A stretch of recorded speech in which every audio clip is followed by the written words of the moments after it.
یہ ہے جہاں نیوز۔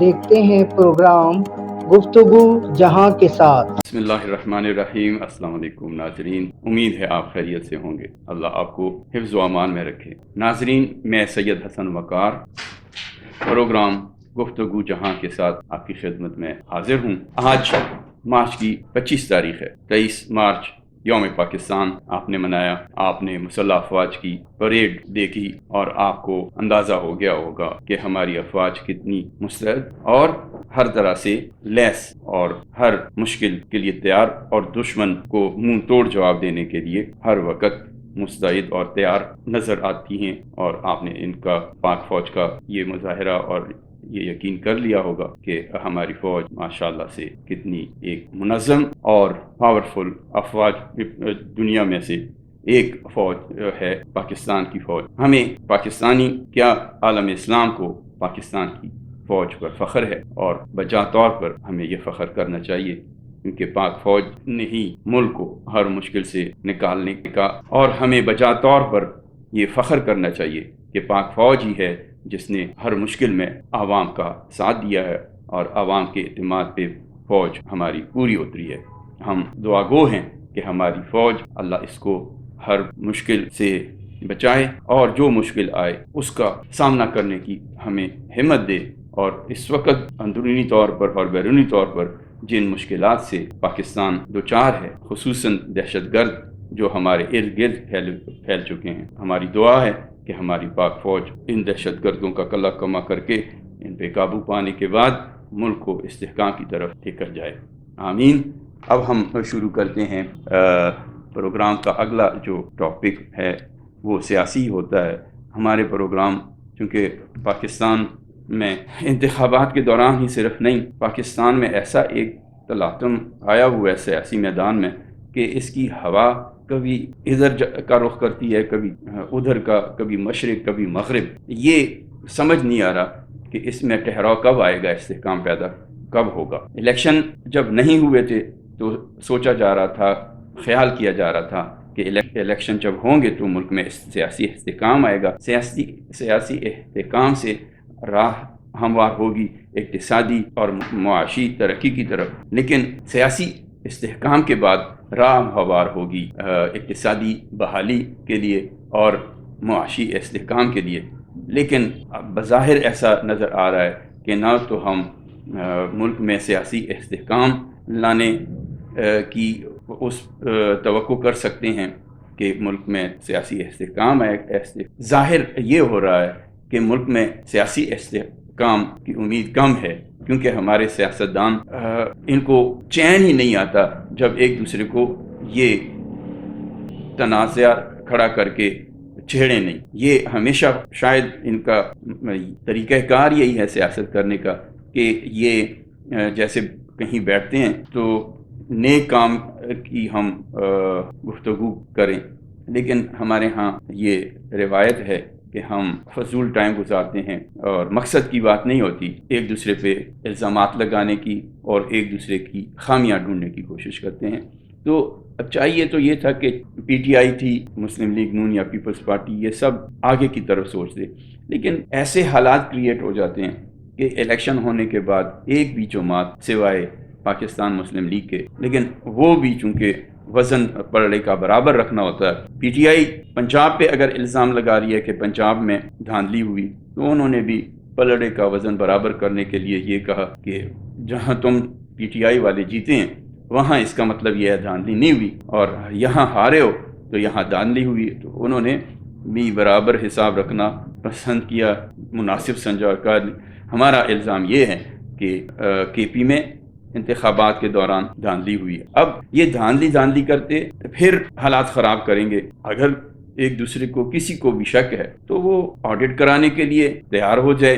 اگر پی ٹی آئی کو شک ہے تو وہ جو آڈٹ کا مطالبہ کر رہی ہے، تو آپ حکومت کو چاہیے کہ وہ چند حلقے جو ہیں ان کا آڈٹ کرایا جائے۔ اسی طرح اگر پاکستان مسلم لیگ کو شک ہے تو وہ کے پی حکومت سے مطالبہ کرے، اور ان کو چاہیے کہ وہ فوراً مطالبہ تسلیم کر کے آڈٹ کرا دیں، تاکہ یہ شک زندہ نہ رہے۔ یہ شک کو ختم ہونا چاہیے، اور آئینہ دکھا دینا چاہیے جو بھی اس میں کرپٹ ہے یا جھوٹ بول رہا ہے، جو بھی جماعت، اس کو آئینہ نظر آنا چاہیے اور عوام بھی دیکھ لیں کہ حقیقت کیا ہے۔ تو امید تو یہ ہے کہ یہ ماضی سے سبق اگر سیکھ لیں تو یہ حالات نہ پیدا ہوں۔ لیکن یہ خود جب دعویٰ کرے کہ اگر 2018 میں الیکشن صحیح تھے یا دھاندلی ہوئی تھی، تو آج بھی اگر دھاندلی ہوئی ہے تو اس سے کیا فرق پڑتا ہے؟ آپ نے اگر ہمارے ساتھ 2018 میں دھوکہ کر کے ہم سے حکومت ہڑپ کر لی، تو اب ہم نے کر دیا، تو اب رونے سے کیا مقصد؟ اس وقت ہم رو رہے تھے، اب آپ رو رہے ہیں، تو ہم تسلیم کر رہے ہیں کہ ہم کس طرح یہ نظام چلا رہے ہیں۔ اگر ہم یہ باتیں فخر سے کریں کہ جی کل میں رو رہا تھا، میں قید میں تھا، تو آپ نے مجھے بھی تو قید میں ڈالے رکھا، پابند سلاسل رکھا۔ اگر آج آپ پابند سلاسل ہیں تو برداشت کرو۔ اب یہ اتنی بڑی ہماری غلط سوچ ہے کہ ہم اس کے پس منظر میں نہیں دیکھ رہے کہ ہم اعتراف کر رہے ہیں کہ میرے ساتھ جو ہوا تھا، جو تم نے زیادتی کی تھی، اس میں کوئی حقیقت نہیں تھی۔ جو کیس یا جس طرح مجھے حکومت نے مجھے پکڑوایا یا میرے قائد کو، تو آج اگر تمہیں پکڑوایا گیا تو اس وقت بھی وہ جھوٹ سارا جمع کر کے کیسز بنائے گئے اور آج بھی وہی حالات ہیں۔ تو یہ تو قیادت کو اس کا حل نکالنا چاہیے۔ اگر آپ لوگ اتنے کمزور ہیں کہ آپ کے خلاف فائل فوراً تیار ہو جائے اور آپ چلے جاتے ہیں جیل میں اور آپ کو برداشت کرنا پڑتا ہے، پھر وہی آپ کو باہر نکال لیں اور اقتدار دے دیں، اور آپ پھر جس وقت آپ کو جس حکومت نے پابند سلاسل کیا تھا آج ان کو کر لو۔ تو اگر بعض اوقات حادثات ہوتے ہیں اور آج کل یہ ہو رہے ہیں کہ راہ چلتا ہوا بچہ گٹر میں ڈھکن نہ ہونے کی وجہ سے وہ گر جاتا ہے، تو والدین کیا کرتے ہیں؟ وہ التجا کرتے ہیں حکومت سے، انتظامیہ سے کہ خدا را ہمارا بچہ تو ضائع ہو گیا۔ اب یہ آپ ڈھکن کا جو اتنا بڑا سبب حادثے کا، یہ غفلت، اتنی بڑی غفلت، چھوٹی غفلت سمجھ لیں یا بڑی ہے غفلت ہے، اس سے کیا ہوتا ہے کہ انسان کی جان چلی جاتی ہے۔ تو وہ التجا کرتے ہیں کہ یہ غفلت نہ برتیں، آپ اگر مین ہول کھلا ہے اس کا ڈھکن فوری لگا دیا کرے تاکہ انسان کی جانیں ضائع نہ ہوں۔ تو ہم بھی یہی التجا ہونی چاہیے کہ آپ اگر آپ کے ساتھ زیادتی ہو گئی تو آپ وہ دوسرے، بے شک جس نے آپ کے ساتھ زیادتی کی ہے، اگر آپ اس کے ساتھ وہی زیادتی کر لیں تو دونوں میں کیا فرق؟ اور پھر وہ کون ہوں وہ کہ جنہوں نے ملک کو آگے لے کر چلنا ہے، جن کے ہاتھوں میں ملک کا انتظام ہوتا ہے، اگر ان کا رویہ یہ ہو کہ وہ صبر ان میں نہ ہو، برداشت نہ ہو، اور ان میں یہی ہو کہ وہ اپنے دشمن، یہ سیاسی دشمنی جانی دشمنی بن جاتی ہے، اور وہ دشمنی ساری عمر نہیں بھلاتے۔ ایک آتا ہے اس کو وہ لٹانے کی کوشش کرتا ہے، دوسرا آتا ہے اقتدار میں تو وہ پھر بدلہ لیتا ہے۔ ہم نے ماضی میں دیکھا بے نظیر بھٹو اور میاں نواز شریف کے درمیان کس حد تک یہ لڑائی تھی۔ نقصان کس کا ہو رہا تھا؟ نقصان تو بے نظیر کا بھی نہیں ہوا، میاں نواز شریف کا بھی نہیں ہوا۔ بے نظیر دوبارہ وزیر اعظم بنی اور نواز شریف دوبارہ وزیر اعظم بنا۔ اب نواز شریف تیسری بار بھی وزیر اعظم بنے، اور اسی طرح شہید بے نظیر بھٹو سیاست میں اپنی جان کھو بیٹھی، ان کو شہادت ملی، پارٹی ان کی پھر اقتدار میں آئی۔ تو سوچنا چاہیے کہ ہماری یہ قیادتیں، آپ کی اس رویے سے، آپ کے اس رویے سے ملک کا نقصان ہو رہا ہے، عوام کا نقصان ہو رہا ہے۔ آپ پہ عوام احسان کرتے ہیں، آپ کو ووٹ دیتے ہیں، اور آپ اس طرح لڑتے ہیں۔ لڑائی ختم کریں، ملک کو کام کا سوچیں۔ قرضے ہمارے آگے کس قدر بھاری قرضہ ہے ہمارے کاندھوں پہ، ملک دب گیا قرضے کے نیچے، عوام تو دبی ہوئی کیا ہے، زمین بوس ہو گئی ہے۔ تو وہ توانائیاں اپنی جو ایک دوسرے کو نیچا دکھانے کے لیے سر آپ خرچ کر رہے ہیں، وہ ملک کی ترقی کے لیے، عوام کے فلاح کے لیے ہمیں چاہیے کہ استعمال کریں وہ توانائی۔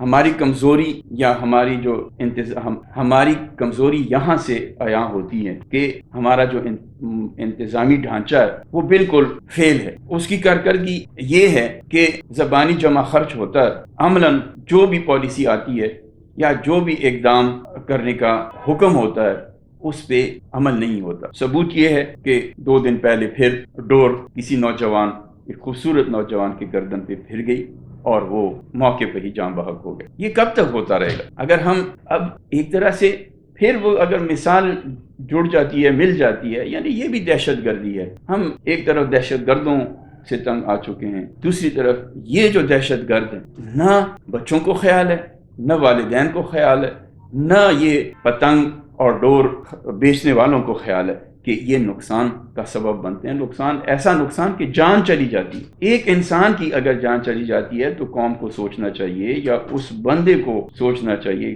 لیکن اس میں کس کس کا قصور ہے، یہ اگر ہم کبھی غور سے سوچیں. والدین کے قابو میں بچے نہیں ہیں. بچے خود یہ نہیں سمجھتے کہ میری اس ڈور کی وجہ سے کسی کی جان جا سکتی، ان کو خیال نہیں ہے. وہ اپنے شوق میں پورا دن کیا پھر رات کو بھی یہی کام کر رہے ہوتے ہیں. اور حکومت کے پاس بھی جو دکاندار، جو بیچنے والا، ڈور اور پتنگ بیچنے والا ہے، اس کو پکڑا نہیں جا سکتا. جو بنانے والا ہے، جو تیار کرنے والا ہے، اس کو پکڑا نہیں جا سکتا. اگر نہیں پکڑا جا سکتا تو پھر یہ پولیس کی غفلت ہے. اگر اتنی غافل ہے پولیس تو پھر وہ ہمیں کیا تحفظ فراہم کرے گی؟ وزیر اعلیٰ پنجاب مریم نواز شریف نے اس پہ سختی سے عمل کرنے کا حکم دیا ہے، اور اس کو عملاً اس حکم پہ عمل ہونا چاہیے. اور ایسے لوگ کہ جو اس کام میں ملوث سمجھ لیں یا جو اس پیشے کو اختیار کیے ہوئے ہیں، جس پیشے کی وجہ سے انسانی جان خطرے میں ہے. اور والدین سے بھی گزارش ہے، بچوں سے بھی گزارش ہے، کچھ تو اپنے آپ کو قوم ثابت کرنے کی کوشش